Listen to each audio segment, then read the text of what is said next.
इसने इसकी आंखें फोड़ दी यहाँ पे। क्यों फोड़ी तूने?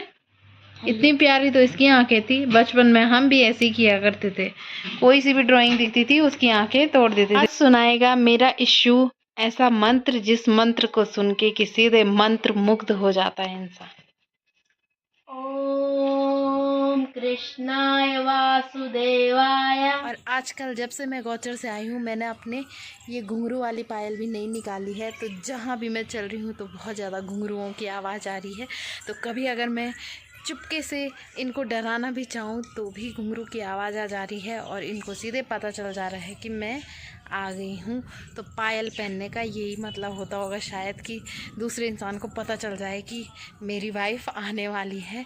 तो बहुत ए रिसो ऊपर मत आना, अंदर जा। ए रिसो अंदर जा। कृष्णा वासुदेवाय हरिदे परमेश्वरा ललिता देशनाशाय गोविंदाय नमः। सबसे पहले आप सभी को मेरा प्यार भरा नमस्कार। कैसे हैं आप सब लोग? होप आप सब लोग फाइन होंगे, स्वस्थ होंगे, मस्त होंगे और मेरी तरह अपने अपने कामों में व्यस्त होंगे। तो स्वागत करती हूं मैं आपका उत्तराखंड की इन हसीन वादियों में केदारनाथ के एक छोटे से गांव उखीमठ से। और मैं हूं इस टाइम अपने खेत में आई हुई। टाइम हो रहा है 10 बज चुकी है और बहुत ज़्यादा धूप लग गई है। बारिश भी आ रही है शाम के टाइम पे, पर जब सुबह में धूप रह रही है तो बहुत ही ज़्यादा गर्मी का एहसास हो रहा है। तो मैं आई हूँ अभी घास निकालने के लिए। और जैसे कि मैंने आपको दिखाया कि हमारा जो खेत खरीदा हुआ है तो उस पे हमने लगाई है हल और वहाँ बोया है हमने मंडवा। तो वहाँ से फावड़ा का काम निपटा के मैं आ गई हूँ घास लेने के लिए यहाँ पे। तो घास में भी आजकल बहुत ज़्यादा दिक्कत आती है क्योंकि सावन का महीना जब लगता है तब बहुत ज़्यादा बढ़िया घास होता है। आजकल घास के लिए भी थोड़ा दिक्कत हो जाती है। तो सबसे पहले मैं निकालती हूँ अपने गाय के पेट भरने के लिए, उनके लिए खाना। तो वैसे ही आपको दिखाती हूँ सामने का नज़ारा, क्योंकि ये नज़ारा नहीं देखा तो क्या देखा। तो लीजिए जी, देख लीजिए आप लोग भी हमारे सामने के पर्वतों का नज़ारा। आज मौसम बिल्कुल साफ़ है और आसमान में थोड़ा थोड़ा बादल लगे हुए हैं क्योंकि शाम के टाइम पे ये बादल बारिश लेके आ जाते हैं। और ये है हमारा 15 वाला खेत जहाँ हमने बोया हुआ था कुछ टाइम पहले, जो वो हमने उपाड़ दिए हैं और अब हम यहाँ पे भी बोएंगे कोदा। तो हमारे खेत तो बहुत सारे हैं, मेहनत भी बहुत ज़्यादा होती है और खेती बाड़ी का ही काम है ज़्यादा। तो मेरे पास वही दिखाने के लिए है, जो मैं काम करूँगी वही मैं दिखा पाऊंगी। और साथ में मैं लाई हूँ स्वर्टी और यहाँ पे घास भी हो रखा है थोड़ा बहुत। तो मैं ऐसे ही करके घास इकट्ठा करूँगी और ले जाऊँगी अपनी गौशाला में।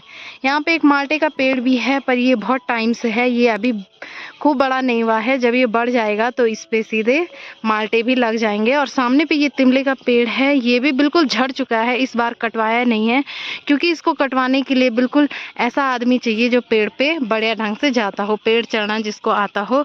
हमारे बस की तो हमारे परिवार में किसी की नहीं है, हम कोई भी नहीं जा पाते हैं ऐसे बड़े बड़े पेड़ों पे।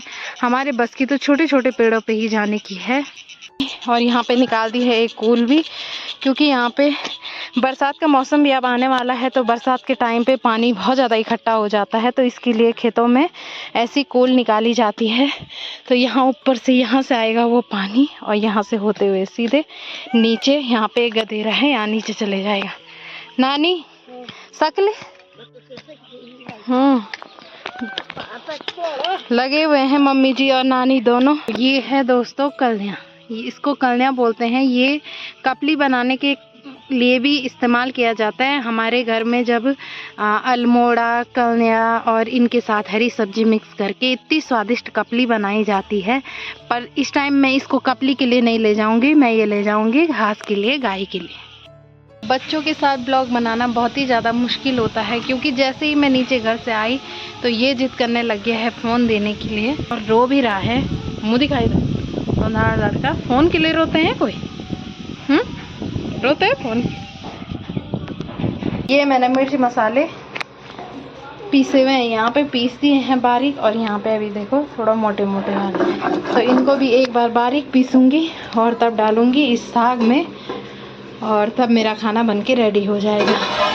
इसमें आलू है, कच्चा प्याज है, थोड़ा मटर है, एक गाजर भी बचा हुआ था तो वो भी डाल दिया है मैंने।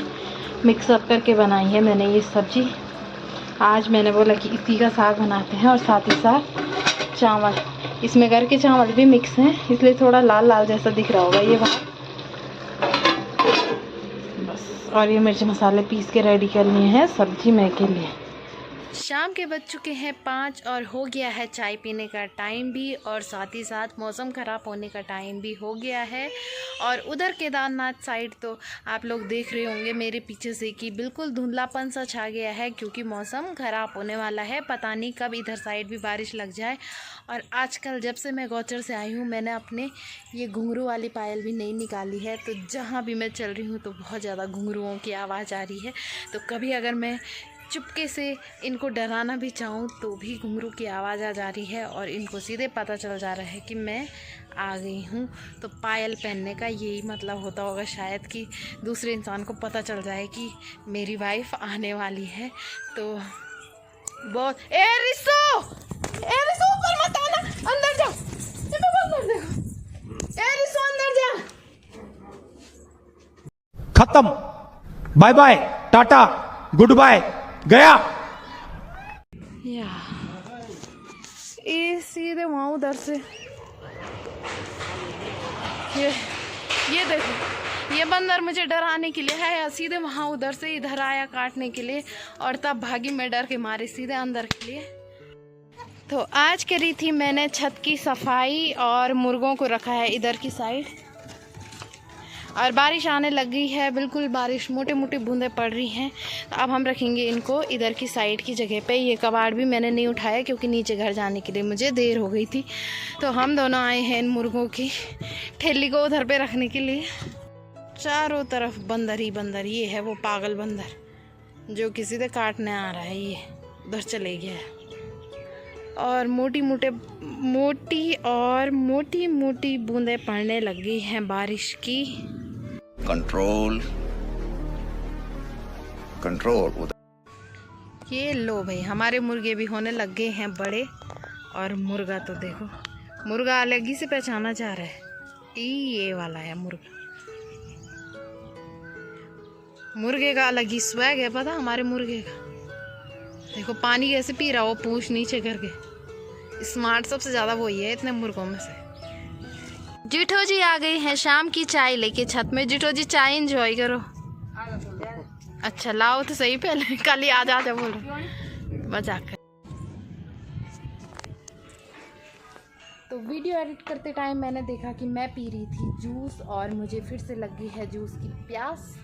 तो प्यास बुझाने के लिए चलते हैं सीधे नीचे और मम्मी जी से मांगते हैं बुरास का जूस, क्योंकि हमने उस दिन इतनी मेहनत करी थी बुरास निकालने के लिए।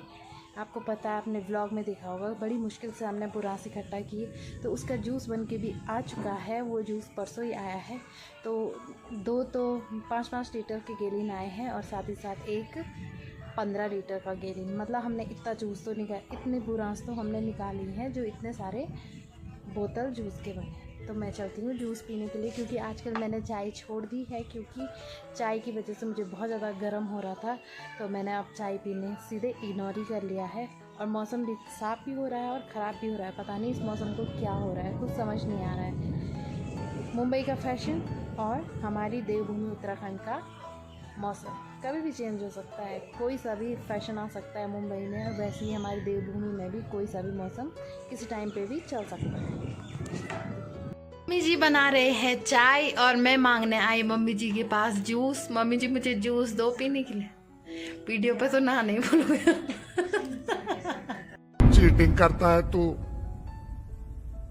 चीटिंग करता है तू। और नानी लेट के देख रही है BPL वाली टीवी पे सीरियल।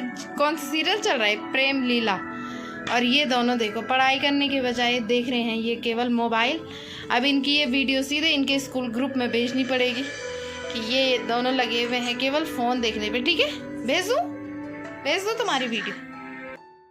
नानी देखो, नानी को मैंने बोला कि नानी यहीं रुक जाओ, नानी मेरी वजह से यहीं रुक गई।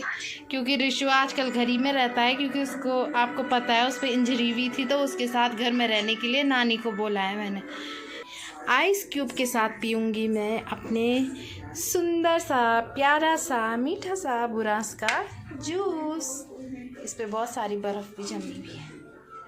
जैसे कि यहाँ बर्फ़ पड़ी होगी, इतनी ज़्यादा हाई खोला हुआ है फ्रिज का पावर। और मम्मी जी लेके आ गए हैं मेरे लिए जूस। इस पे बनेगा सीधे 2 गिलास जूस के। मैंने डाली है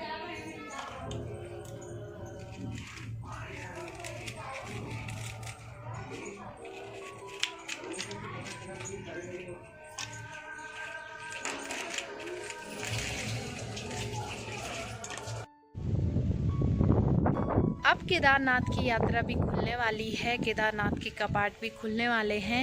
28 अप्रैल को ऊखीमठ से केदारनाथ भगवान जी की डोली प्रस्थान हो जाएगी केदारनाथ के लिए, और मैं भी उस दिन जाऊंगी नीचे, वहां से डोली के दर्शन भी कर लूँगी। क्योंकि केदारनाथ बाबा की डोली जब जाती है तो इतने श्रद्धालु आए रहते हैं कि पूछो ही मत, बहुत ज़्यादा भीड़ हो जाती है उस दिन। और सामने अगर मैं आपको दिखाऊं तो इस टाइम भी देख लो आप लोग, कितना धुंधला दिखाई दे रहा है, क्योंकि केदारनाथ में बहुत भयंकर बारिश आ रही है। क्योंकि यहाँ के भी बहुत सारे लोग, हमारे परिवार से बहुत सारे लोग जाते हैं केदारनाथ में। कोई टेंट लगाता है तो कोई खाने पीने की व्यवस्था करता है। अपना अपना रोज़गार है, जिस पे जैसी कैपेसिटी होगी वो उस हिसाब का काम करता है वहाँ जाके।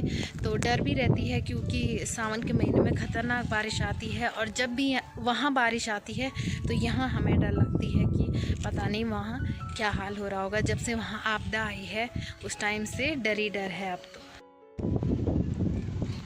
और देख लीजिए वहाँ उधर की साइड बारिश आ गई है बहुत तेज़, और बहुत सारे यहाँ हमारे गांव के और मतलब रुद्रप्रयाग के इलाके के लोग चले गए हैं केदारनाथ साइड टेंट लगाने के लिए।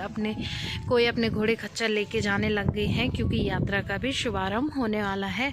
और कुछ टाइम बाद तो यहाँ की रोड भी पूरी खचाखच भरी रहती है गाड़ियों से। अभी तो आप लोग देख रहे होंगे एक भी नहीं दिखाई दे रही है गाड़ियाँ। तारीख को जैसे मैंने आपको बताया है कि 28 तारीख को केदारनाथ की डोली ऊखीमठ से प्रस्थान करके केदारनाथ को चली जाएगी। तो अभी तो भगवान जी की डोली यहीं है, और उसके कुछ 10-15 दिन बाद मधमेश्वर भगवान जी की डोली भी चले जाती है ऊपर अपने धाम मधमेश्वर के लिए। और उससे पहले हम लोग भी करते हैं अपने भैरवनाथ भगवान जी के इष्ट देवता के पास पूजा, और साथ ही साथ हमारी कुल देवी के पास भी होती है पूजा। तो वो भी मैं आपको ब्लॉग में दिखाऊंगी जिस दिन वो पूजा पाठ होगा। तो उससे पहले हमारे केदारनाथ भगवान जी की डोली जाने का दिन का ब्लॉग भी आप लोग ज़रूर देखना। ये देखो दोस्तों, ये है ओला। तब बड़े ओले पड़ रहे हैं यहाँ पे, एकदम से खचाखच पड़ रहे हैं सारे। तो फिर से उसी दिन की तरह फिर से ओले पड़ने लगे हैं, और ये वाला छत फिर से भर चुका है ओला वृष्टि से। तो दोस्तों बारिश हो चुकी है बंद, और हमारे छत में भी पानी हो चुका है जमा। और अभी टाइम 6:30 हुआ है, और अंधेरा होने का अभी कोई भी चांस नहीं है, क्योंकि अब दिन बड़े हो चुके हैं और गर्मियाँ आ चुकी हैं। पर इस बारिश की वजह से अभी इतना ठंडा लग रहा है कि पूछो ही मत। ये प्याज बहुत ज़्यादा पिराने प्याज हैं, इनसे मेरी आंखों पे बहुत ज़्यादा आंसू आ रहे हैं। तो क्या करना है, काटना तो पड़ेगा। बासी भात के मखाने आज पिराने, जो ऐसा आंसू आए कि बासी भात भी ना खाया जाए, ऐसे पिराने प्याज। पिराने मतलब आंसू दिलाने वाला प्याज। तो आने लगी है बहुत ख़तरनाक बारिश, और चाची कर रही है चाचा का इंतज़ार, क्योंकि चाचा रहते हैं नीचे दुकान में, और बारिश बहुत तेज़ आ गई है। तो ऐसे में चिंता तो होगी ही। तो चाचा जी भी आ गए हैं दुकान से, और चाची को बहुत ज़्यादा टेंशन हो गई थी, क्योंकि आज बिजली बहुत ज़्यादा चमक रही है, बारिश बहुत ज़्यादा ख़तरनाक आ रही है। ये देखो इतनी ख़तरनाक बारिश आएगी आज रात को।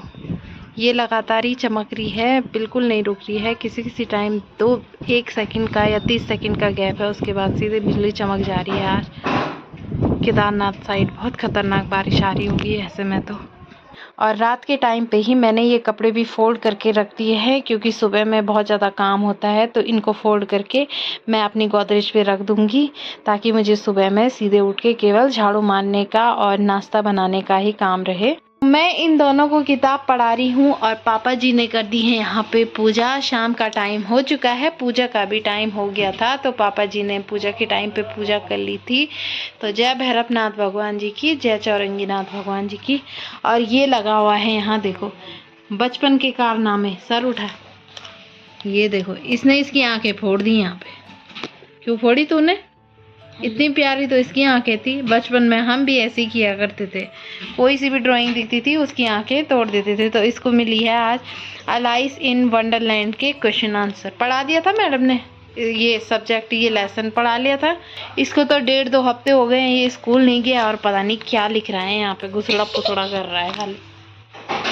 क्या कर रहा है सब? इतना अच्छी को एक घुसली पुसली बोली मेरा काम। ये देखो, ऐसे तुमको आता है बोलना। जब समझ ही नहीं आ रहा तो बोलना क्या आएगा? ये देखो। तो इन्होंने देख ली है कल वाली वीडियो जिसमें कि नानी बहुत ज़्यादा हंसा रही थी। तो बता तू भी क्या बोल रही, क्या बोलना चाह रहा है? बुड्ढी बोल रही थी कि बुड्ढी ने इसको मारा। फिर मेरे को आज गुस्सा, मैंने बुड्ढी पे 5 बॉक्सिंग मार दी ऐसे में बस। मतलब इसने, इस छोटे वाले ने, इसने भी मारी। 3 बॉक्सिंग मार दी। बुड्ढी उधर भाग के गई, तब डंडा ले। बुड्ढी ने लट्ठा घुमाया, बुड्ढी पर ताकत नहीं थी, बुड्ढी लट्ठा नहीं घुमा पाई। फिर हमने बुड्ढी को बहुत कूटा। हरे परमात्मा ने प्रणता क्लेश नाशाय गोविंदाय नमो नमः। कृष्णा वासुदेवाय हरे परमेश्वराय नाथा देश नाशाय गोविंदाय नमो नमः। ऐसे नहीं, ऐसे उछल के नहीं बोलते हैं। राधा राधा राधा राधा राधा राधा कृष्णा राधा कृष्णा राधा कृष्णा राधा कृष्णा राधा कृष्णा।